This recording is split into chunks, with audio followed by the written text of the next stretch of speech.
One of the Army's senior generals on a visit to BAE Systems' historic munitions factory in Berkeley.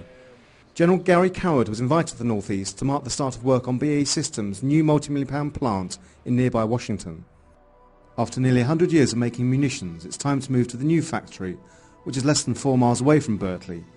It's all part of a £3 billion deal between BAE Systems and the Ministry of Defence.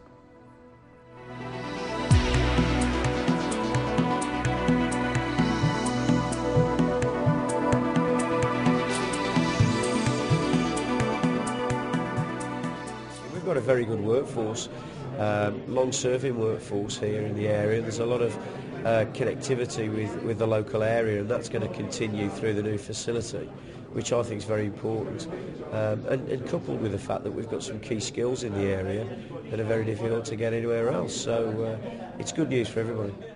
Back in 1915, the British government came up with a novel solution to the dual problem of a lack of munitions and the shortage of men to make them.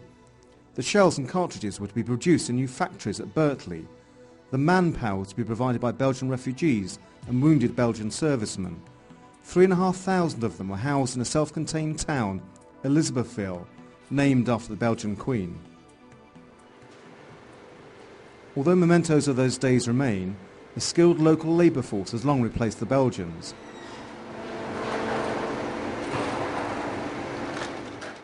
Mervyn Hilton has worked for the company for more than 44 years.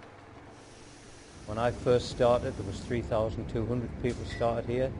The company was completely self-sufficient with a number of different things like our own surgery, ambulance, fire brigade, shunting unit, bricklayers, painters, etc., even a clerk of works. Me and my dad worked there for 30 years, and there's many people, his fathers and sons and grandfathers, there's generations of people who work through the company.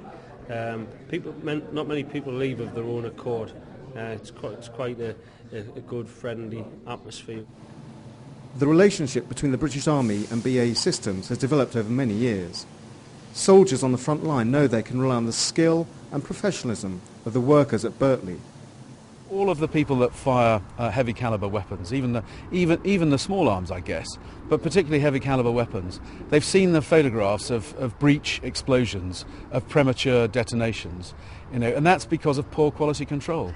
What they get from somewhere like Berkeley is all those tens of years of experience. People like Mervyn, we met earlier today, who'd spent 45 years working here on ammunition, really knowing what they're doing and making sure that what they put out is safe and accurate and very high quality.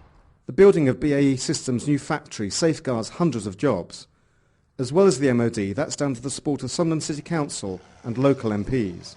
We're very excited when we heard that the Washington site had won out in the bidding, and I know a lot of the workers are transferring over. For the constituency, this is a real coup. What this does, it gives a long-term future to munitions production in the North East. And I think it's also quite poignant that many North East families have servicemen and women overseas, that this plant will actually be helping to service by producing the top quality ammunition that they're producing. So a huge statement of the quality of manufacturing and in the area like this that we have to offer in Sunderland. So we're delighted at Sunderland City Council to have played a major part in helping bring about the development by working with the company and helping them to make this very major investment in the city. They all gathered to mark the beginning of work on the new site. The keys to the new factory will be handed over in just over a year's time, and it will be in full production in early 2012.